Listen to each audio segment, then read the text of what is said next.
हम लोग यहाँ पे क्वेश्चन सारणी का क्वेश्चन हल करने वाले हैं। क्वेश्चन यहाँ पे है बिना विस्तार किए सिद्ध कीजिए। यहाँ पे ये जो दिया है इसको सोल्व करके हल करके सिद्ध करना है, जीरो लाना है। ये जो हो जाएगा लेफ्ट हैंड साइड है और ये जो है राइट हैंड साइड है। अब यहाँ पे हम लोग नोट कर लेंगे लेफ्ट हैंड साइड को।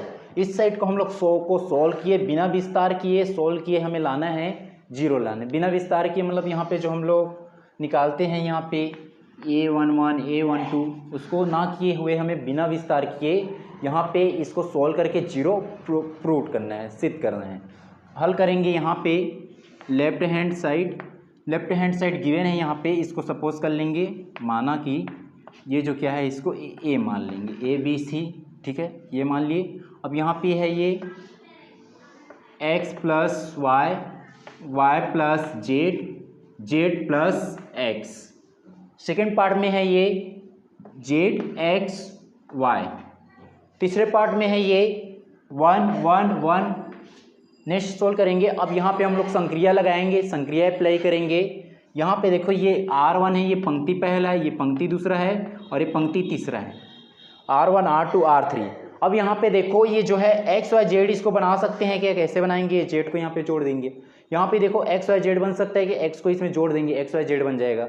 यहाँ पे बना सकते हैं कि हाँ, तो ये यहाँ भी वाई को जोड़ देंगे, क्या बन जाएगा? X Y Z. मिक्स यहाँ पे कौन सा हम लोग संक्रिया लगाएंगे? R1 में लगाएंगे। और R1 में क्या कर रहे हैं? R1 में हम लोग कर रहे हैं R1 और 2 को जोड़ रहे हैं, पंक्ति पहला और पंक्ति दूसरा को हम लोग जोड़े हैं। और संक्रिया किस में लगा रहे हैं? पहला पंक्ति में लगा रहे हैं। तो ये हो जाएगा, यहाँ पे लगाएंगे संक्रिया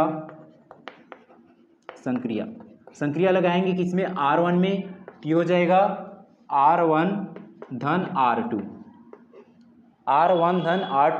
अब यहाँ पे हम लोग R1 प्लस R2 संक्रिया लगाए हैं, किस में लगाए हैं? R1 में लगाए हैं। तो यहाँ पे हो जाएगा ये जो है जुड़ जाएगा इसमें।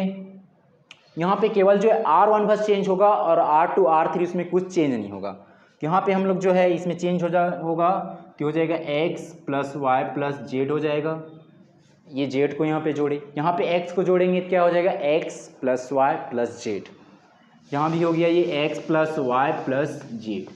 यहाँ पे y को जोड़ेंगे पहला पंक्ति में, तो क्या हो जाएगा? x plus y plus z. इसको हम लोग सीक्वेंस में लिख लेंगे, तो भी क्या हो जाएगा? x plus y plus z. अब यहाँ पे ये जो है उसको सेम नोट कर देंगे, यहाँ पे zx y। तीसरे पंक्ति में है 1 1 1। अब हम लोग क्या करेंगे? ये जो देखो यहाँ पे x plus y plus z, x plus y plus z, मतलब जो ये पहले पंक्ति से, ये जो पहला पंक्ति है R1 है, उस R1 से जो है x plus y plus z क्या नहीं कर रहा है? कॉमन नहीं कर रहा है, उभयनिष्ठ नहीं कर रहा है। यहाँ पे लिख लेंगे पहला पंक्ति से x plus y plus z क्या निकालेंगे? उभयनिष्ठ निकालने पर तो हम लोग जो है R1 जो है पहला पंक्ति है, उससे हम लोग x plus y plus z जो उभयनिष्ठ निकालेंगे, तो यहाँ पे बच जाएगा 1 1 1 1। यहाँ पे जो उभयनिष्ठ निकला उसको बाहर में लिखेंगे x plus y plus z. अब इसको लिख लेंगे मोड में, जो सारणी दिया है उसमें यहाँ पे बच जाएगा 1, यहाँ भी 1, यहाँ भी 1। नीचे में है क्या है? zx y, इसके नीचे zx y, इसके नीचे क्या है? तीसरे पंक्ति में 1 1 1 या 1 1 1।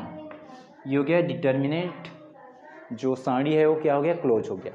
अब यहाँ पे हम लोग नेक्स्ट जो प्रोसेस अप्लाई करेंगे, अब हम लोग यहाँ पे R3 या R1, देखो दोनों में हम लोग किसी भी एक में जो है R1 या R3 दोनों में से किसी भी एक में संक्रिया लगा देंगे। फिर से यहाँ पे हम लोग जो है R1 में ही लगाएंगे, क्योंकि यहाँ पे तीनों में 1 1 है और इसमें भी तीनों में 1 1 है, इसलिए हम लोग जो है R1 में संक्रिया लगाएंगे। यहाँ पे लिखेंगे संक्रिया R1 में लगा रहे हैं।